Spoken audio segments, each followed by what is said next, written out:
Good afternoon. I would like to call. Excuse me. Good afternoon. I would like to call the town council meeting of Tuesday, March 4th, 2025 to order. Please join me in standing and saying the Pledge of Allegiance. I pledge allegiance to the flag of the United States of America and to the republic for which it stands, one nation, under God, indivisible, with liberty and justice for all. If you'll continue standing while I have Rabbi Bloom from Congregation Beth Yam come forward for the invocation.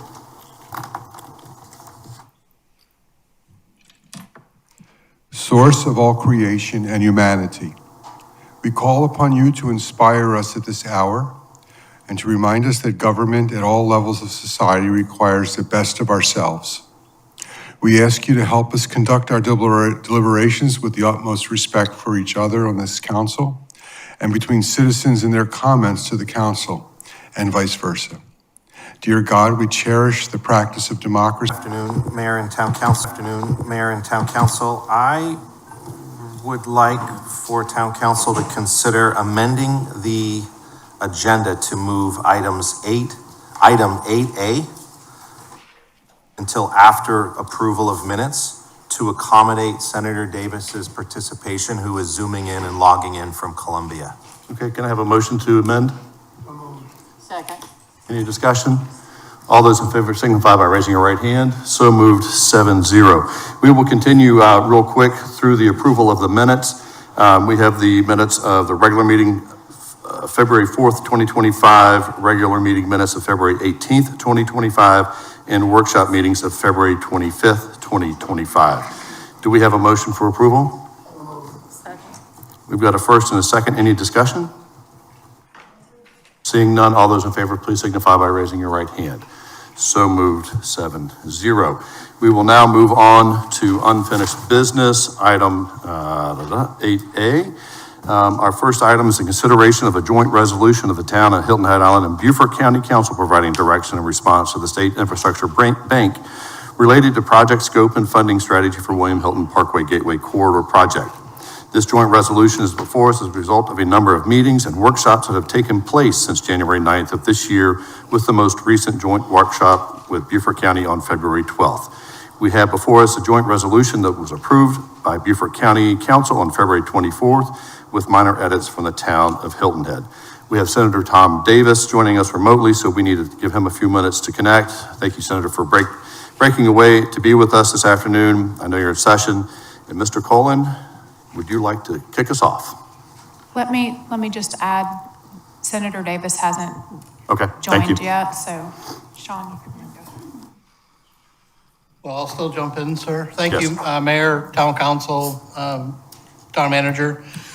So we've had several meetings this calendar year, a couple workshops of Town Council, one joint workshop with Beaufort County. That's led us through a series of decision points, both sharing of information and then some decision points. So there were a lot of different versions of a resolution that were in your packet. We included the one that Town Council and County Council went over on February 12th in Bluffton in the joint meeting. And then Beaufort County provided a slightly revised draft for our consideration where we provided some input. It influenced the version that was in their county council packet for their meeting last Monday, February 24th. We sent you a copy of that resolution. Beaufort County Council approved that joint resolution as drafted with no changes. Okay. So that was included in your packet as attachment 6. And then attachment 7, there were a few housekeeping items that needed to be cleaned up in the resolution, and so that was what was included as attachment 7. Since that time, we received some questions and concerns from council members at the strategic planning workshop that was conducted last week. We sent those questions and concerns to SCDOT and Beaufort County to get information, which we did receive, along with a letter, from that was written from Secretary of Transportation Justin Powell to Senator Davis, and that's why we're trying to get him on on the end of the meeting today, but he shared that meeting from Secretary Powell with us. It talked about some opportunities as it relates to the design and procurement of the project to include options to mitigate the concerns I think that many council members had for access to Pinckney Island. And so we have the letter, we could talk about the letter from Secretary Powell. But I've also taken the feedback from town council from last week, the responses that we've received.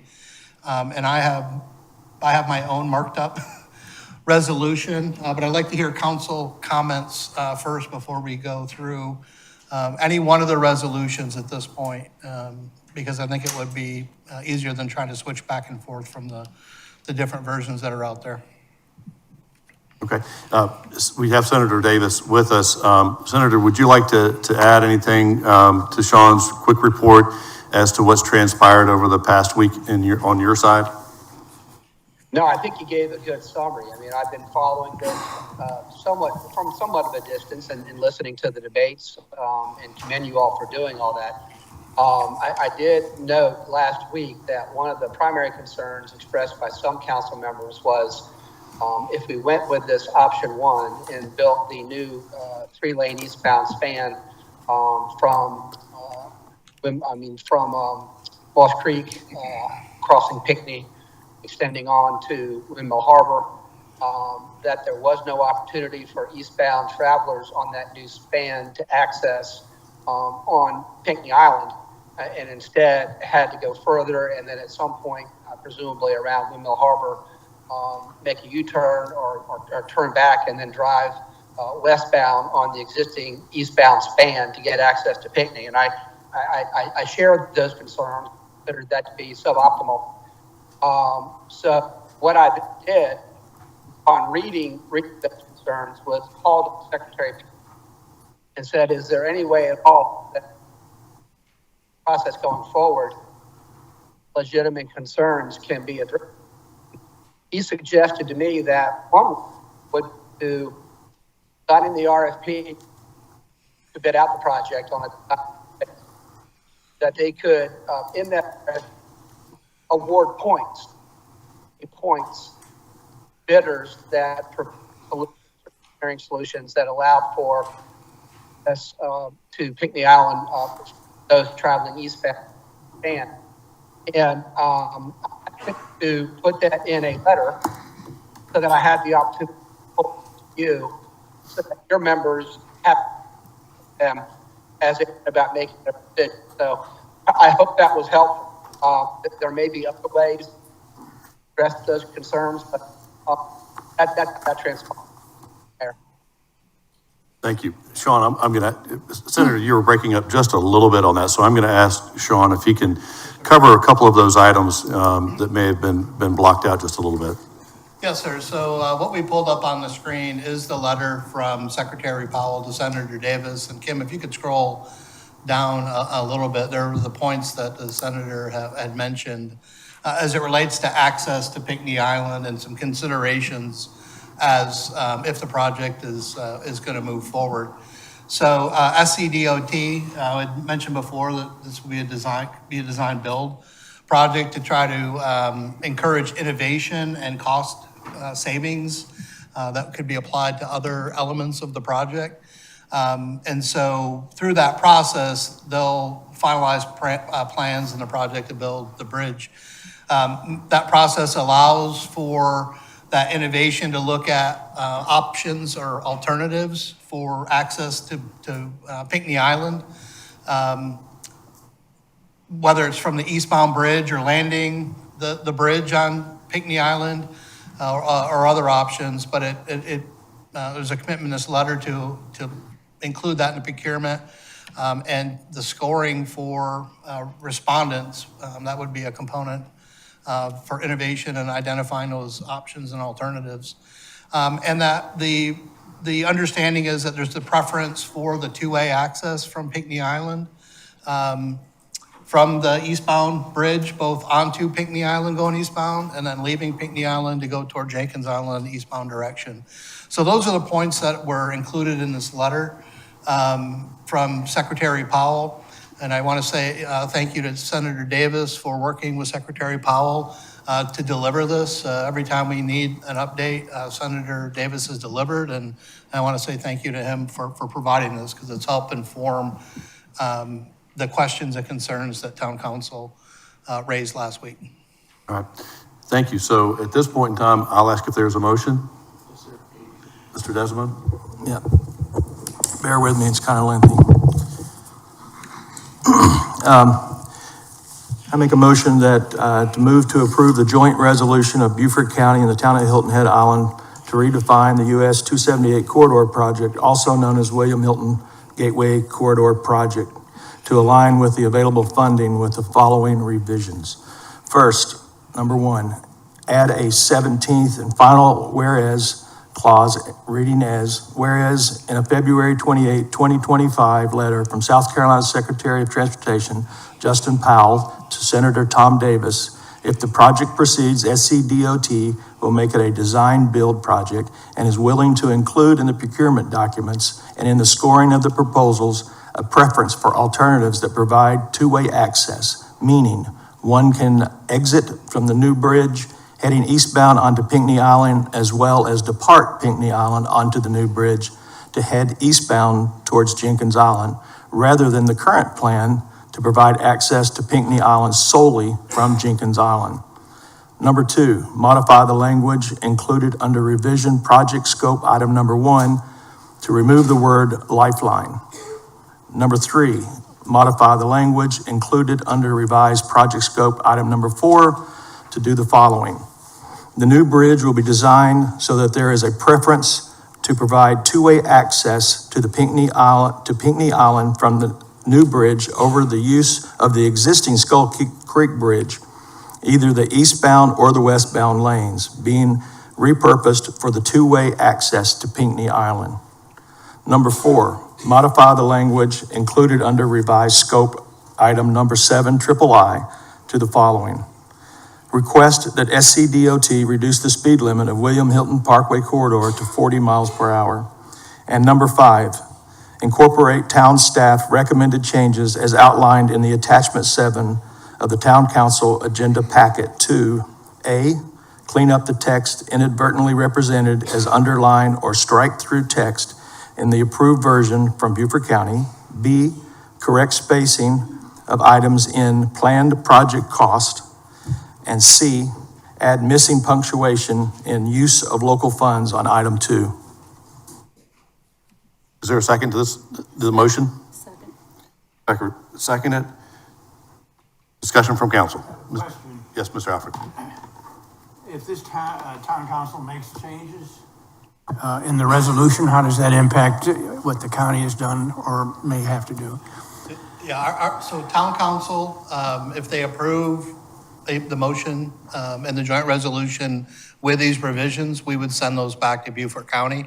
It's likely they would have to take those back through their county council to approve the revisions or to accept the revisions that we were proposing. If I might add, I had a conversation with Chair Howard earlier today and addressed just this, that if we provide a slightly modified resolution, that she would take it back and determine the difference between the two. They held the ultimate say, but whether she takes it to council, she did not say if she would do that or not.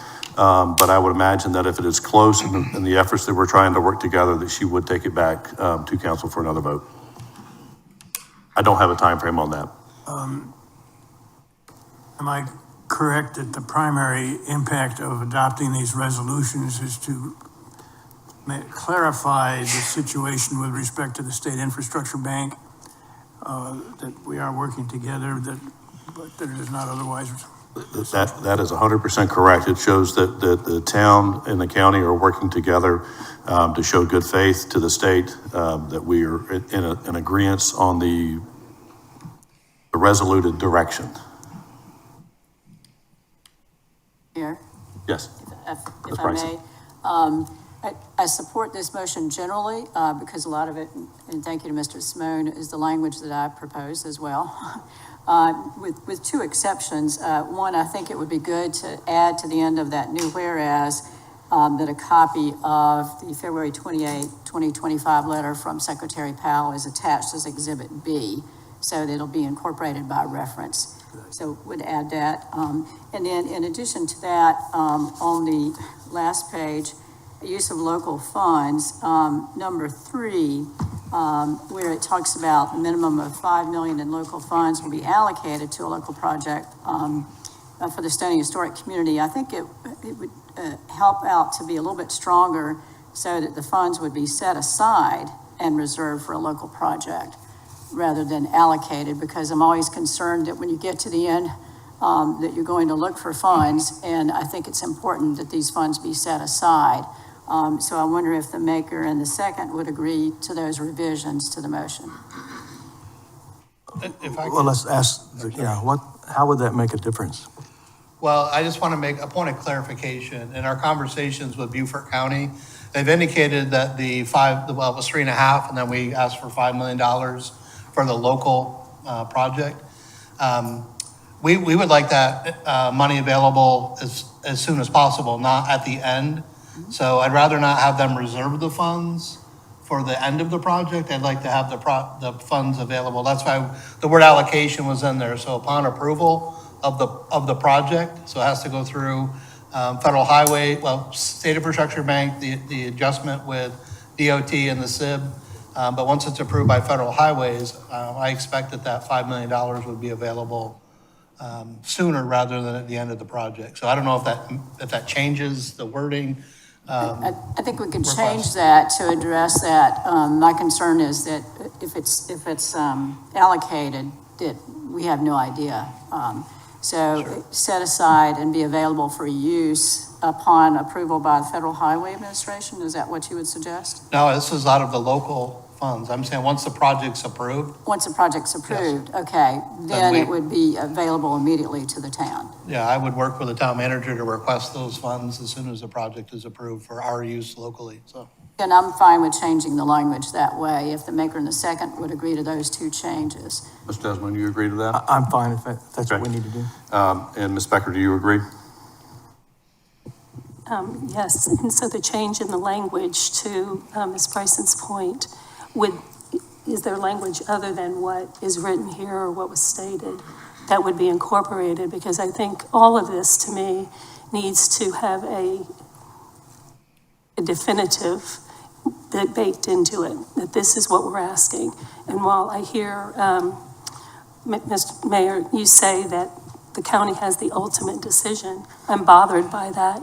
This is a joint resolution, and then for you to say that the county has the ultimate decision, I feel as though we've been working for 7+ years, and we've gone around in circles, and in the end of it all, nothing that we've said or done as residents of Hilton Head, and through consultants and through the good staff work that's been, it doesn't matter, because ultimately the county is. So what I want to send back to them is a strong statement of what Hilton Head wants. So if that language is definitive, that this is what we want, otherwise we won't support it, then I'm okay with it.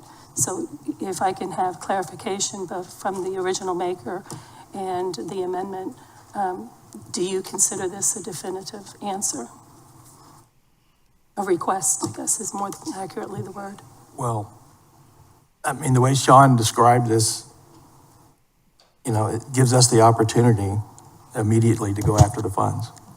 But is that written down so that isn't just a conversation? You want to put that sentence in writing?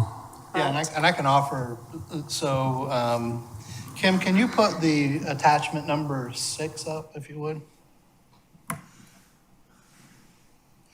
And scroll down, page 3, use of funds, and it's in number 3. So what I would say is, in number 3, to address immediate safety concerns in the Stony Historic Community, a minimum of $5 million in local funds will be set aside and reserved for a local road project, and made available upon approval of project by Federal Highway Administration. okay?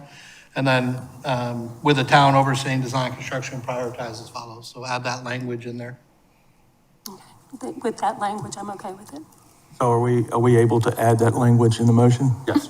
Okay. As long as you agree to that and Ms. Becker agrees to it. Yes. Other discussion from That's council? fine, thank you. Yes, Ms. Donner? thank you. First of all, I want to thank Mr. DeSimo for bringing up his concerns regarding the impact of not having eastbound access to Pinckney Island. By not addressing this issue, it results in regional transportation issues. I also appreciate the support of Senator Davis and Secretary Powell to offer the design-build process as a way to find an innovative solution, to consider new alternatives, and selecting a vendor that would provide those new alternatives in this proposal. This gives me hope. But at work, we would say, hope is not a strategy. And so I am aligned behind clearly spelling out exactly what we need for the Pinckney Island access. And so I'm very supportive of this proposal. Thank you. Other comments? I have one quick one. It's to clarify a few things here, maybe, and help the public a little bit. This is, to me, it's like getting into a contract without knowing everything you're doing before you sign on the dotted line. There are issues that we talked about in our, what do we call that, two-day Workshop. event? Our workshop, that I'm not going to reiterate, but knowing a few items up front makes a real difference in the way this is designed. So since that meeting on Wednesday and Thursday, I learned from asking questions from our staff to SCDOT and back and to the county that where I thought they would build the westbound bridge on the far north end over top of Heron Point, they now say they're going to build the westbound bridge on the far south end on the left side of the eastbound bridge, the furthest south. And then when they're finished, they'll flip the east to the north, east to the west, and the west to the east. Understanding that saves Heron Point, and I agree. But the other question is we need to know some things up front so that we know where we stand, especially with landing the bridge at Pinckney and or ramping off at Pinckney. For instance, Councilman Tunner's question always is about the water line that comes in. So until we physically locate that water line, it leaves us in a little bit of limbo as well, because if the water line, because originally the original plan had the east and the new westbound lanes going to the far south, okay? So that takes up a tremendous amount of property, amount of land. So now, if that water line would not allow us to build both spans because it's in the way versus building only the eastbound span and it not being in the way, that's significant.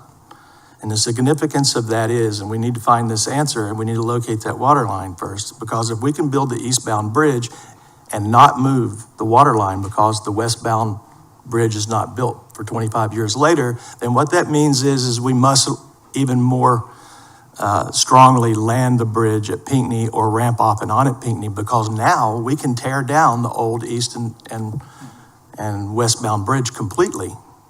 And the westbound bridge can be tucked up where the old east and westbound bridges are and not have any further impact environmentally, all right? And what it does is it saves 20 some odd $1 million of moving a water line. So when you look at the whole project in whole, we may have money to do the Pinckney Island landing and the Pinckney Island ramp or ramp on. So that water line issue is very significant.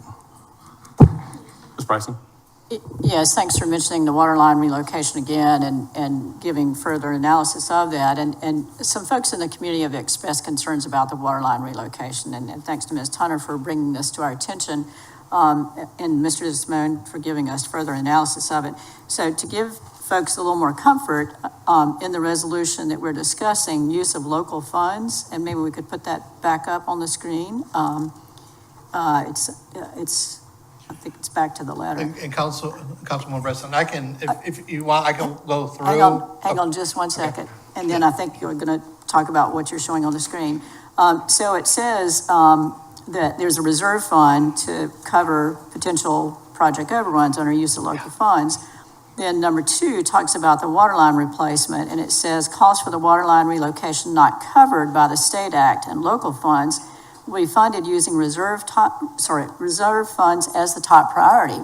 So that's taken care of and so there's a set aside for the money for Stony, and then the reserve funds would first be used for any additional water line relocation costs. Now, I had understood that the county had received new estimate with regard to the water line relocation, and I think that's what Mr. Cullen wants to tell us about.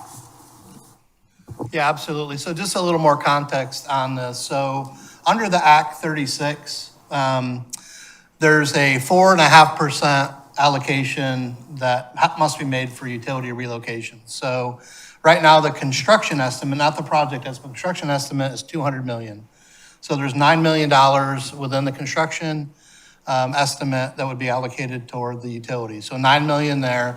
There's additional $6.5 million that the county has set aside. So $15.5 million. And then if costs go over that number of $15.5 million, then it would be out of the 14.33 reserve funds. Kim, can you bring up that number 55 that you had up a minute ago? Yes, I'm sorry, 53. So we did receive an updated estimate from the Hilton Head PSD, and if you scroll down, the total estimate is approximately $15.2 million. So the $9 million within Act 36, the 6.5 gets you to 15.5, covers the expected project cost. We don't know until bidding, or PSD doesn't know until bidding. But again, there is that, I would say, security blanket having the 14.33 in reserve funds that Councilwoman Bryson brought up. So just want to make sure, I was planning to bring this up, and I'm glad you brought it up in advance, so. Ms. Becker? Well, not to interrupt the flow of the good conversation with regard to this resolution, and I too appreciate Councilman DeSimone and all the rest for bringing up the relook at some of these important topics that we've been discussing for so long. And while it seems as though we are moving towards a resolution to getting a new bridge built, I do not want to leave it unsaid that this is also a sad day in some respects because it's phase 1 of a phase 2, maybe phase 3, I don't know. But a multi-phase project that ultimately, whether it's 25, 30, or 35 years from now, will leave Hilton Head with the same bridge that we all have been fighting against. And for the future of the island, generations to come, that's not really a good thing. But we are where we are today, and the voices have been heard, and unfortunately, we can't change the momentum of the treachery of this developed bridge at this point. And I'm going to vote to include the comments here tonight, but I am not voting for the future with this bridge. This is not a good thing, ultimately, for anyone in the generations to come. Thank you, Ms. Becker. Any other last comments from council before I open up for public comment? Mr. Alfred. Am I correct that because this is design build, and that if the resolutions go forward before March 31 and satisfy the State Infrastructure Bank, design will commence? But if Mr. DeSimone or anybody else thinks of other things that come up that need to be adjusted,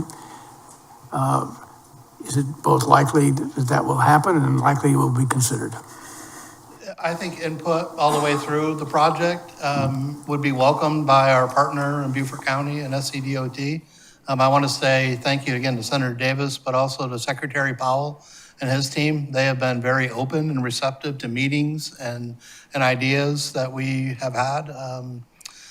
And I don't know where the State Infrastructure Bank is going to land, right? This is the recommended path when we met was to have a joint resolution showing agreement on scope and funding plan. And that was a request from the State Infrastructure Bank, is to come back by March 31st with project scope and funding for them to consider. And so that will have to be a conversation with Chairman White and his team with the State Infrastructure Bank. Ultimately, amending an agreement between the county and the SIB, and then amending the agreement to change the project scope with Beaufort County and the state of South Carolina Department of Transportation. So I don't know the ultimate answer, but that's the path we're on. Yes, sir. Thank you. Mr. Brown, any comment? Okay. Sorry, Mayor, just a quick point about the SIB, if Quick I point. could. So I think it's important that the town show clear information about the town property that would be involved in this project. There's some general recognition of that, but as we move forward in discussions with the State Infrastructure Bank, it's important to show that the town is participating. That's another local participation by that property, and to clearly identify where it's located. So I think that's extremely important. And the last thing is that those folks who've been concerned about whether or not we could look at a bike pedestrian facility, this joint resolution does include language to explore providing a bike ped lane on the new eastbound bridge structure until the third lane is needed for traffic operations. So for those who are interested in that one as well, there's language in here to think about it. All right, thank you for that. I just, before I open up for public comment, if this resolution passes today, it does not signify the end of our efforts to make certain that it is the best that we could possibly have with where it's going. This is to put out between the town and the county to the state that we're working together to find the best resolution, and that we're working together. That's something that hasn't happened, and I want to stress that we're working together. Once DOT and the State Infrastructure Bank determine what direction they are going in with a design, it will come back to the public, and they will hold meetings like they did before. So your voice will not be over. Neither will our voice be over. We will still have a part in this, and we'll continue to push that forward. So, Ms. Gammon, do we have anybody signed up to speak? I have three Mr. people Mayor, signed up for this item. Hang on, Mr. Davis? Go ahead, Mr. Davis. I'm going to jump off right now, Mr. Mayor. We're in session, so I'm going to take my leave, but I thank you for participating. Thank you, sir. Thank you very much. Thank you. I'll just remind everybody, we've got three people to speak, that you've got 3 minutes to speak. You cannot use a power of attorney to speak in for anyone else. Please use decorum. So Kim, please call. Richard Beasy.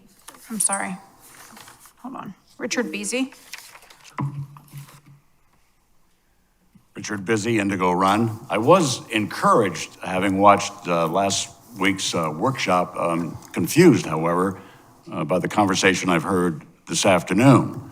But I do want to thank 4 council members, Steve DeSimone, Tammy Becker, Patsy Bryson, and Melinda Tunner, for their questions and comments at last week's workshop. How could anyone devise a plan which made drivers heading eastbound have no direct access to Pinckney Island, but rather drivers would be forced to drive an additional mile or so and make a U-turn at the Windmill Harbor traffic light to get to the public boat and landing dock? How absurd. And I want to know what traffic engineers devised that plan. Now, you've shared the letter from Secretary Powell, from his letter to Senator Davis, with a potential alternative, making the project a design build. Sounds like double talk to me. If you look at Secretary Powell's letter, look carefully at 2A, I believe it is, where he says, and everything's in the devil's in the details, right? It could include proposing new ways to access Pinckney Island. Could, may not, but could. And we all know that the real issue, and Councilman DeSimone noted it at last week's workshop, the traffic congestion in the corridor, the traffic lights, and access to the Cross Island Parkway are the real issues. After 7 long years, there's no plan from Moss Creek to the Cross Island Parkway, even though more than 50% of the traffic coming onto the island is bound for the Cross Island Parkway. Jared Freilich, Assistant County Administrator of Engineering, he's been quoted as saying that a concept detailing Pinckney Island's new access requires additional fine-tuning and engineering. But you know what they say, the devil's in the details. Mr. Freilich has also said that a joint resolution is not necessary to move forward with this project. That statement might be partially correct, but let us not forget that Senator Davis has told this council that Hilton Head has the upper hand, since our town is a cash cow for the state. And although the bridge is not within town limits, what our town does and say is very significant to the powers to be in Columbia. And I want to echo what Councilman DeSimone said last week. This vote is the most significant in the 40 years that since this town has been incorporated. Thank you very much. Thank you, sir. Kim next. Peter Christian.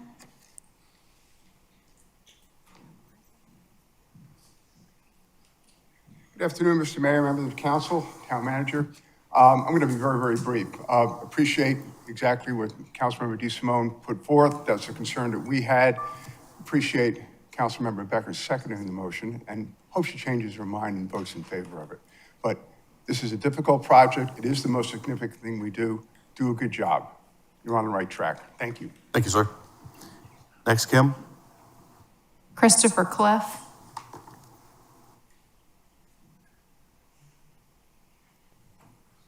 So, for the record, Christopher Cliff. I'd like to thank Sean. I'd like to thank Jared Fralix, and I'd like to thank the SCDOT for their patience in answering all my questions. They've been incredibly candid, and I think that needs to be recognized. I've had written reports from them the last few days that talk about the water line and talk about access. I attended the Beaufort County Council meeting last Monday, and so did Councillor Bryson. And she knows as well as I do that Mark Emerson, deputy to Michael Moore, who represented Michael Moore, who was absent, made it abundantly clear that the way the joint resolution is written is that there should be no ambiguity in the minds of Hilton Head that any local expenditure on Stony or Waterline will come a long way after construction of the bridge and tie-ins and the water line. They emphasized that they're fed up to the back teeth of the whole project. There was very little conversation about the bridge itself. In fact, only one councillor commented on the bridge. That was Larry McElwell. And he got a wonderful reply. And the reply was the SCDOT intend to close off the Jenkins Islands access to US 278.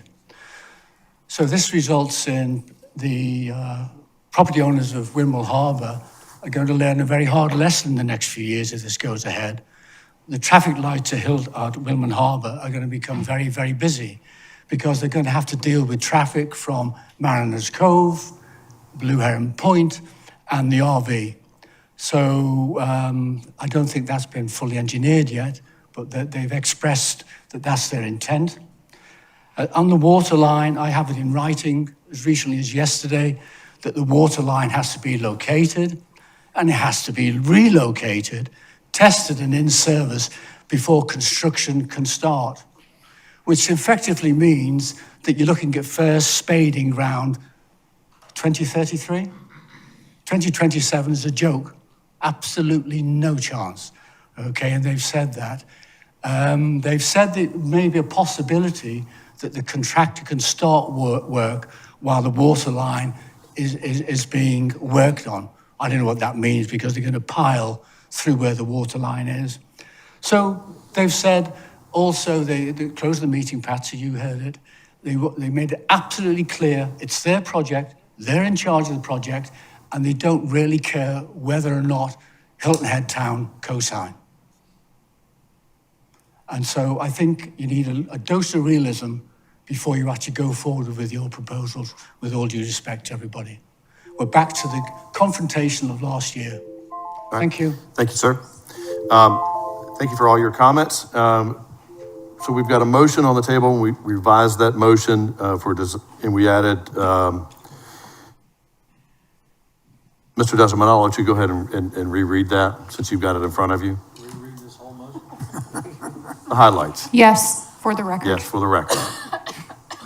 And also add in copy of the letter from Secretary Powell as Exhibit B. Okay, we start all over. So the motion is to approve a joint resolution of Beaufort County and the town of Hilton Head to redefine the US 278 corridor project, also known as William Hilton Parkway Gateway Corridor Project, to align with the available funding with the following revisions. Number one, add a 17th whereas clause as reads, whereas on February 28th, 2025, a letter from South Carolina Secretary of Transportation, Justin Powell, to Senator Davis. If the project proceeds, SCDOT will make it a design-build project and is willing to include in the procurement documents and in the scoring of the proposal a preference for alternatives that provide for a two-way access, meaning one can exit from the new bridge heading eastbound onto Pinckney Island, as well as depart Pinckney Island onto the new bridge and head towards Jenkins Island, rather than the current plan to provide access to Pinckney Island solely from Jenkins Island. Number two, modify the language included under revised scope, project scope, item number 1, to remove the word lifeline. Number 3, modify the language included under revised project scope, item number 4, to the following. The new bridge will be designed so that there is a preference to provide two-way access to and from Pinckney Island from the new bridge over the use of the existing Skull Creek Bridge, either the eastbound or the westbound lanes, being repurposed for two-way access to Pinckney Island. Number 4, modify the language included under revised project scope item number 7, triple I, to the following. Request that the SCDOT reduce the speed limit of the William Hilton Parkway corridor to 40 miles an hour. Number 5, incorporate town staff recommended changes as outlined in the attachment 7 of the town council agenda packet to read. A, clean up text inadvertently represented as underlined or strike through text in the approved version from Beaufort County. B, correct spacing of items in planned project cost. And C, add missing punctuation in use of local funds, item 2. And someone have some language? That Secretary Powell's letter be included as Exhibit B? Yeah, so at the end of the new 17th whereas would be the following language, comma, a copy of which is incorporated by reference and attached as Exhibit B. And then the language that Mr. Sean Colon read under use of local funds, subparagraph 3, where it says 5 million in local funds will be set aside and reserved and available to the town for use as soon as the project is approved by the Federal Highway Administration. And there's your combo. Thank you. Motion. Thank you. All right, all those in favor, please signify by raising your right hand. Mayor, can we have a roll call vote on this one? Absolutely. Sure. Roll call vote, please. All right, I'll start on the end. DeSimone, Yes. Bryson, Yes. Becker, So because the 2018 referendum set forth and the monies collected are not being addressed fully in this proposal and or design for a bridge, the corridor is being left out with its safety concerns and the capacity, the whole referendum issue, because there were 11,000+ people who stood up and signed a petition saying that a bridge of this magnitude was not what they were interested in. Because I also, while not in attendance at the council meeting, did watch from home online. And I heard the same things that were reported here today. And because Secretary Powell's letter was not definitive, though I believe that we've made this particular resolution going back to the county as good as it can be for the future, in my mind, we haven't done justice to our residents or to the future, and so I have to vote no. Thank you. Mayor Perry, Yes. Mayor Pro Tem Brown, Yes. Councilman Alfred, Yes. and Councilwoman Tunner. Yes. All right, vote is 6-1, thank you. Now we will go back to the presentations and recognitions. Let's see here. We have a presentation from our designated marketing organization reporting out on the metrics reports for the quarters 1 and 2. Mrs. Pernice.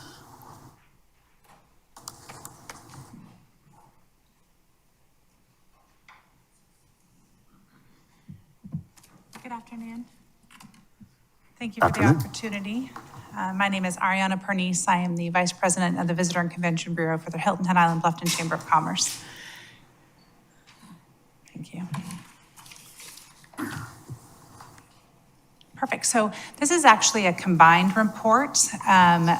We are reporting on fiscal year Q1, 2025 fiscal year, 2025 Q1 and Q2. So it'll be a combined effort of July through December. And that was because during the completion of Q1, we had new council members coming on, and we wanted to make sure you were onboarded and had time to acclimate. So if you have any questions, please stop me along the way. And here we go.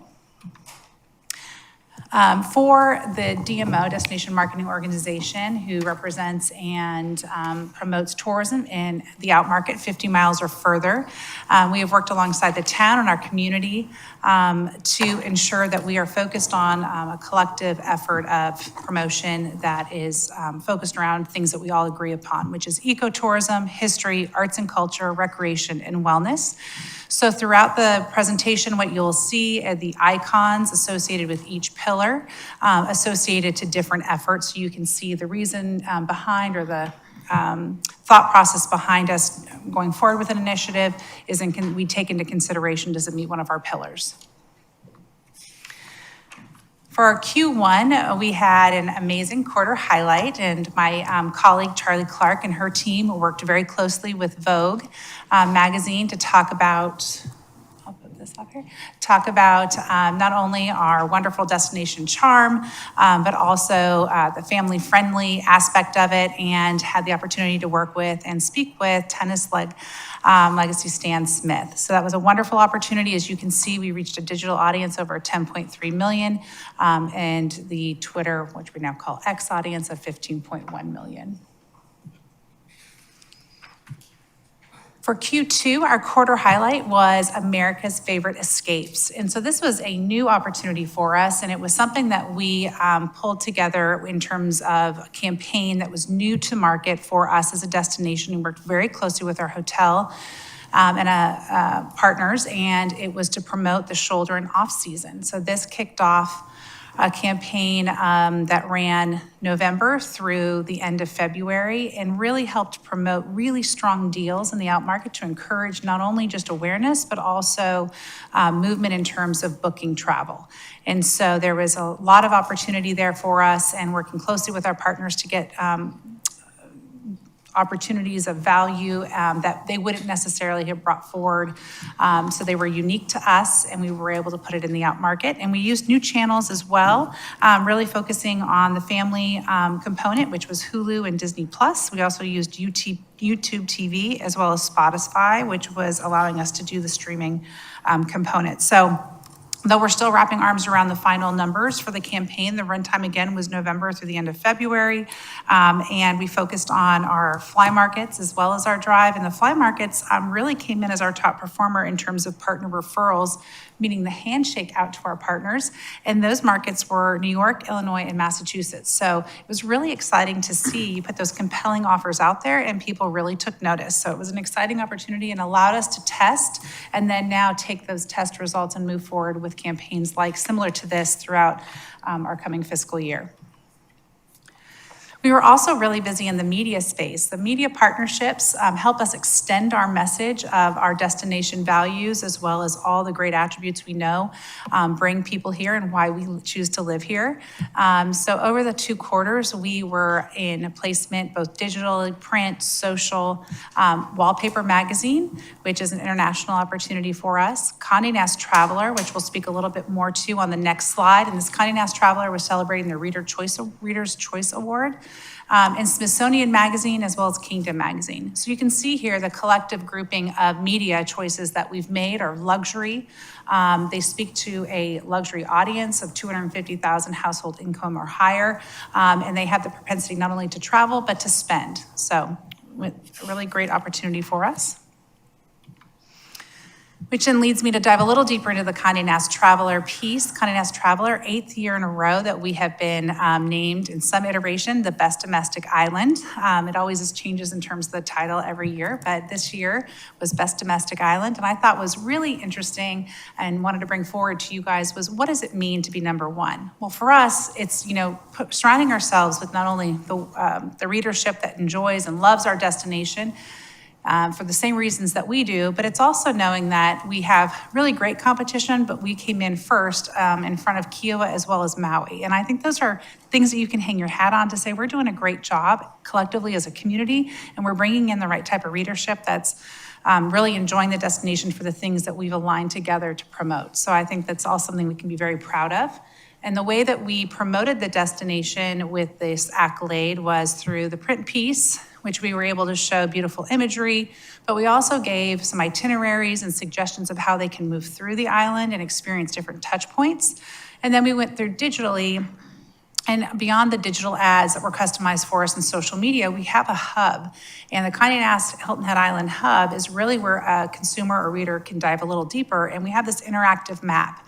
And what's really great about that is that you can hover over it, dive a little deeper into content or stories that we've created together with the publication, and it just allows that consumer to get a little deeper with what we have to offer before they make their trip to the destination. Again, Charlie Clark and her team have done an amazing job of garnering this earned media coverage for the destination. Their team is constantly working with the likes of Forbes, Travel Pulse, we mentioned Vogue, HGTV, Travel and Leisure, Lonely Planet.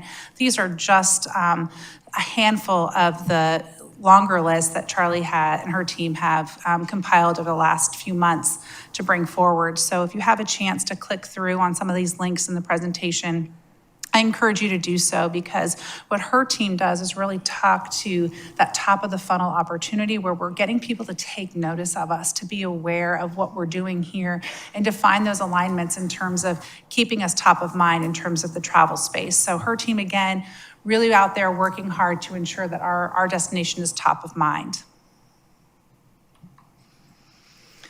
Our official destination vacation planner, I'm very proud. It's kind of interesting to be talking about the one that was in 2004 since we're already in March, but I wanted to remind you of this beautiful cover that we had, this coffee table book. We continually evaluate opportunities of how many pieces to produce, but it is the one piece that we do produce, and it's the one piece that we feel very strongly about that leaves a piece of real estate on a potential visitor or repeat visitor's coffee table that they can look at and be inspired to come back and make that next visit to the destination. So we take this, there's over 17,000 fulfilled during these 2 quarters, but we look at it as a total, and we always make those adjustments as needed when we're looking at ordering the next round of pieces for the coming year. But a proud piece that we have here, and during the 2024 publication, we were actually awarded the ESTO Destiny Award for Destination Visitor Guide. And that was the business component of our colleagues evaluating multiple books from across the world and saying that Hilton Head Island's book really rose to the top, and we were given that award. So it's something that, in partnership with our publisher, our team, and our wonderful community members who contribute to this book with the great storytelling and all of the itineraries, we're very proud to bring that forward to you as something that people recognized. And we look at our digital front door. We talk about the digital front door a lot. The digital front door is what we call, we reference as our website. So HiltonHeadIsland.org is where we like to welcome a majority of our visitors into the destination to get that first, piece and taste of what the destination has to offer with beautiful imagery, wonderful offers and itineraries that can inspire them. And as you can see, we have a really strong partner referral. So just as a reminder, our website is not a point of sale. It is where we control people coming into the website, and we create handshakes out to our partners. And those partner handshakes is so important because it's the qualified consumer coming in saying, I've raised my hand, I'm interested, and now we're going out to our partner to do the next step, which is to book some type of experience. Head into bed is what we hope, and then from there, an excursion, restaurant experience, so on and so forth. And then from there, you can also see that we might be slightly down in the 5.9 with visits, but that's okay, because what we're doing is ensuring the quality of visitor. There's a strategy adjustment, right? We're being more strategic, we're adjusting the funds as necessary, we're going after that qualified audience and bringing forward what you can see here, a strong return in terms of partner referrals. Same with our social media. As you can see, our social total audience grew slightly, but it's really our social referrals, those that are talking about us, commenting on us, and sharing our efforts on social media. And they all know and they love, and you'll see on the next slide, is they love a sunrise and a sunset. They do love our nature and wildlife, and we'll see that as it performs, the performance breakdown on the next slide. But we are present in all these channels, and it's exciting to be able to watch that come to life. And here you can see our top performer for the last 2 quarters is in the wellness space. We listen very closely to how our audience, our social audience, is engaging with us as a brand. And they're telling us what they love. They love to see wellness, and wellness is such a broad term. But for someone, it could be, a scene from the beach, a sunrise, a sunset. It could be nature sounds that they hear in a video. It could be the water lapping. It could be a literal picture of someone resting or doing yoga on the beach. So it really depends, but it's a broader term.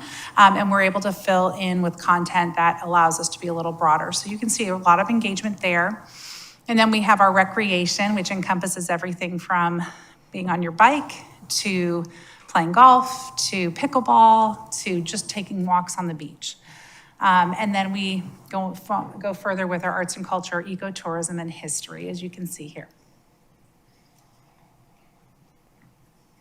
And this is the results component of our occupancy, average daily rate, and RevPAR. And I would look at this and say that we're flat, and that's an okay thing. We've been challenged with a bit of weather event over the last couple quarters. We've been able to see some positives that came out of that and some opportunities for growth. And I think that what we're looking here is that when we're looking forward, it's how are we encouraging those seasonalities to be less seasonality driven and be a top of mind destination 365 days a year. And so here you can see, again, we're taking this as flat to those two quarters prior year and looking forward to seeing how we can fill the gaps with the campaigns that I was talking about, America's Favorite Escapes, and being sure that we're promoting our destination to the fullest in those opportunities. And that's it. All right, thank you. Thank Any you. questions from council? Mr. Brown. Afternoon. Thank you Afternoon. for the report. By no means am I a marketing guru, but hanging around y'all, I understand that you have to continue to tell the story. So I don't want to sound like a broken record, but I think I need to continue to say that metrics are important. And I understand that you have included some additional metrics in this report.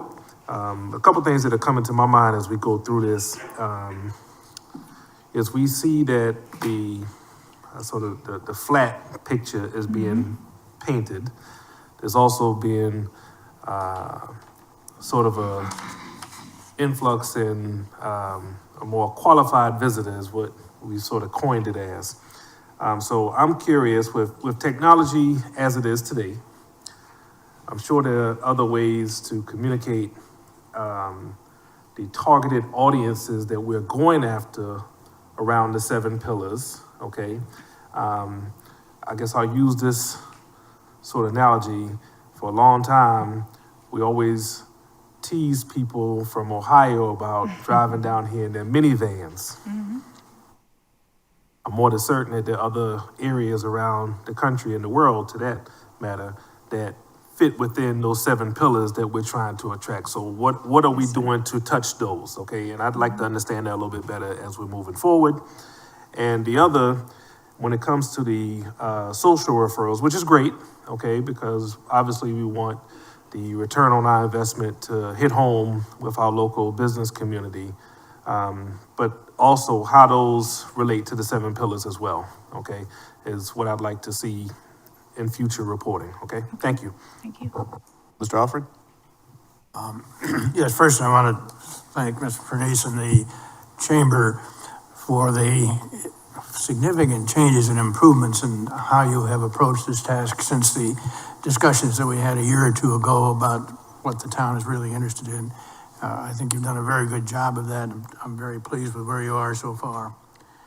You don't mind, would you help me understand, if I were a potential visitor, never been here before, representing a family with a wide variety of interests, and I want to know, among other things, obviously, where are the golf courses, what do I need to do, but I also would want to know what events are going on. Mm-hmm. How do I do my research? Do I go to the chamber first? Do I just Google Hilton Head Island? Do I get somebody to send me that beautiful book? How do you anticipate, or what is the way that the potential visitor approaches this? Well, Councilman Alfred, I love all the options you offered off. Those were all great options. But in terms of visitors, the way that we as a DMO represent the destination and support the effort of bringing qualified visitors in would be through several different touch points. So they can see a social ad, a digital ad like you might see on a website off to the side or intermixed into the copy. And through several of those channels, they can go to, or Google us. I'm using the general term of Google, Hilton Head Island, vacation on Hilton Head Island, things of that nature, and our destination website will pop up. And then from there, you would then be able to search the website for all the things that you're talking about: discovery, deeper understanding of what we have to offer, accommodations, excursions, events, culinary, suggested itineraries, deeper content in terms of our blogs. You can sign up for e-news, and they can also request a vacation guide. So those opportunities all exist within the HiltonHeadIsland.org website. And that's how you would come to get to the website, are those other channels that I said that would drive. Or you could actually just type in Hilton Head Island and that would come up too. But those are some of the ways that you do it. Thank you. Thank you. Ms. Tonner? Yes. Thank you for coming today to present the metrics for the DMO. I'd like to start with some of the things I'll be looking for in the future. So number one, I believe there's a benefit to looking at results over time. And so I'd like to have the metrics laid out by quarters for several years so that we can look at and understand the trends. In addition, I'd like to have the 3 occupancy metrics broken out by hotels, homes and villas, and timeshares, also laid out by quarter so that we can see the trends. And your presentation was different than what was posted out on the website. I saw that you combined the 2 quarters. But when I looked at the 2 quarterly reports, it would be helpful in the future to be consistent with displaying the same metrics. So what I mean by that is in the Q2 report, you had 5 metrics in regards to the website. And in the Q1 report, you had 3. And the same thing with the social media. So just that consistency of, if these are our 5 measures, every time there's a quarterly report, you show those 5 measures. Wanted to talk about the vacation planner. It is a beautiful piece. I am old-fashioned. I like to touch things and read things as opposed to digitally, but it must be pretty expensive to print. And so thank you for talking about how you are trying to balance how many pieces you produce and how many are sent out. In the quarterly reports, it said you produce about between 80 and 85,000. But when you look at how many you display that you send out quarterly, well, and this was for 2 quarters, it was about $17,000. So do you actually just end up distributing 80,000? Are you printing 80,000 and then you end up with a whole bunch at the end of the year that aren't used? I was just trying to figure out the relationship of how many you print versus how many you distribute. That's a great question, and thank you for asking. And, it really varies year to year in terms of total pieces produced. And we look at kind of the prior year of how many we were able to fulfill. And so let me just walk you through the fulfillment touch points to give you a broader scope of those not just being fulfilled at our office when a guest or a visitor walks through our office to pick that up. They're also at every state welcome center along with all of our counterparts. So it's an opportunity for brand awareness. If someone who was driving hasn't quite made their mind up on exactly where they were going to go, if they were going to go to explore, so on and so forth. So that's at all the welcome centers for the state. It's also at the AAA offices, and so we fulfill there. It's at our office. It's also fulfilled to any email, phone call, inquiry that comes in, along with the golf guide that's produced, not by us, by our partners. And then it is also taken to every media event or PR opportunity that we have and fulfilled that way. So there's several touch points at that amount. We'll use 80 for this year that were produced. We had a total that we fulfilled of just under 60,000, leaving us a few that we were sitting with after that we had to recycle. And then from there, we make an adjustment to our numbers. So this year that we're doing, we're taking on only 70,000. And that aligns with where we were, and that would be for the 26 book. So we are constantly looking at that and looking at what we have coming up to, and forgive me, I forgot to say, we take them to all of our trade shows, so business events that we go to for meetings and groups and conferences. And so through all of that, we look at that scope for every year, what we've committed to. We also look at what the fulfillment center has asked and offered, and then also our state offices have called and asked for as well. So you are reducing the number. This year we will be reducing. Your prior experience. Yes, Okay. yes, ma'am. On the partner referrals, so these are clicks on ads or listings on the Hilton Head website. In the future, can you share information on which are the most clicked partner referrals? I think it would be interesting to see the volume and to understand, to the points made earlier, how they align behind our pillars, much like you do with the social media. And then I also noticed there was a significant increase in the number of partner referrals, especially when you looked at it by quarter. Q1 was up 78%, and I think the 2 quarters combined was about 42%. Can you give some insight as to that significant increase? Right, no, it's a great question. Again, I think they go back to the strategy change. You know, we're going after a really small population group, right? We're going after 250,000 household income plus. And so when we're going after them, we're really trying to understand how they transact, how they consume digital and ads and social media. And we're able to adjust some of our efforts, and that has resulted in the higher partner referrals and outreach. So it really has been being the nimble effort to our strategy, and the fact that we're able to go into places where those desired visitors are digesting media. And that's really resulted in our increase quarter over quarter. And so it's interesting that those were up significantly, but the users and visitors were down. But that's okay to clarify, because that's okay to see, because what we're doing is we're going after a more qualified audience. So it's okay that we're leaving some of the groups that we're not going after, and that we're focused in on those that are really not only our desired set, but they're actually actioning some, so they're qualified in that effort. So that's purposeful, not organic. Right, and that gives us that opportunity to really talk about metrics, right? Go a little deeper on what is the expectation and what do we end result really want it to be. I think we've collectively understood that we really want that household income of 250,000 or higher. In doing that, we're going to have to make some adjustments to how we go after those consumers.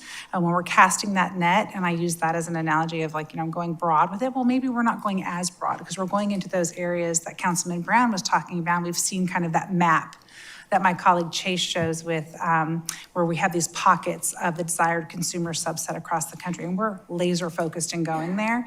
We're also going into areas that not only those communities of desired household are, but we're also going into where we know they have a propensity to drive or have a route that supports them getting here by fly. So it's just a different approach to how we're looking at success. And some of those pieces that we're showing metrics on will be higher in some areas and sometimes a little bit lower, because we're just refining the strategy. Does that mean that you're changing the allocation of how you're spending the money? And who we're going after as well. So just an adjustment in that. And is that a change from your budget? A change in how the channels we're going after, the timing of how we're going after it. So we're just looking at all areas of how we're allocating those funds, the channels, the amount of money, the timing of those funds going out there, the type of ads we're using, imagery that we're using, the copy that we're using. So we're thinking through all of those touch points. And is there an opportunity at any point where you report on how much was spent by those various components versus what was budgeted?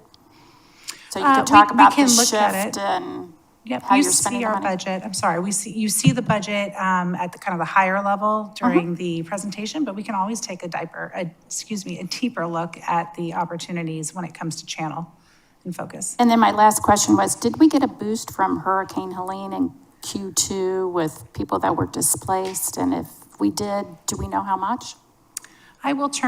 Yes, we did, unfortunately, that did present some displacement for others, and we were able to accommodate them with some accommodations and rooms. But I will turn to my colleague, Chase. Chase, do we have deeper information on Hurricane Helene placement, or we need to get back to them?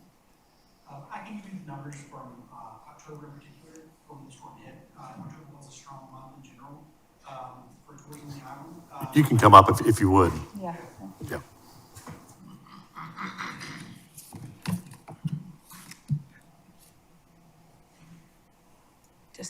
Sorry. Yes, I can provide you the numbers from October that kind of show that it was a very strong month for tourism on the island. And a lot of that did come from the hurricane. In terms of direct data showing that the hurricane pushed visitors this way, I don't have that ready right now, but it's something I'd be very happy to work on for you. And then I have a lot of other detailed questions regarding your metrics that I won't bore everybody with. So thank you for that. And if we could have the opportunity to sit down and I can understand them and talk through them, that would be great. Absolutely. Thank you. Jason, I'll be there. Thank you. Other questions? Bryce? Sure. First of all, thank you for the reports, plural. And I'm always happy to see the focus on the pillars, as you might guess, wellness, recreation, ecotourism, arts and culture, and history. I've long described that as the Hilton Head experience. Yes. And it's linked to the values, the local values that our community has identified. And to call them destination values, I thank you again for that and the promotion in those areas. I noted in one of your final slides that occupancy was down by 2%, but the ADR was up to $303. I think that's average daily rate per night. So while occupancy was a little bit lower, the average daily rate was up. So perhaps it would be good to see the impact on our local businesses as a result. And so I know there's a long list of metrics that Ms. Tunner has asked about, but a couple that stood out to me, and that is the year over year with quarter over quarter. So we can look at trends, and breaking out by hotels, villas, and short-term rentals is helpful to us because we see the impact on our local businesses and looking at trends and see if there's anything that we would want to point out or be concerned about. So I think that's an important metric as well. And then the last thing I'm going to say is that we have on our dais these nice water bottles. And I understand that the DMO worked with the recent Sea Turtle Conference. I'm probably not giving it the right title. And so maybe you could tell the rest of the council a little bit about why we have these bottles. And as I say that, I would urge Mayor, the town manager, to get rid of these plastic bottles from our dais. Well, thank you for that wonderful intro. I'd be happy to, and it has been a community-wide opportunity. We have actually made initial outreach to Heather and TJ Jett here at the town to help further integrate the opportunity. I actually can give you some background, just the history of how I found it. I was at a conference, and the destination provided a bottle to us. And on the bottle, there was a QR code, and it incentivized you to scan the code that's on the bottle as much as you can.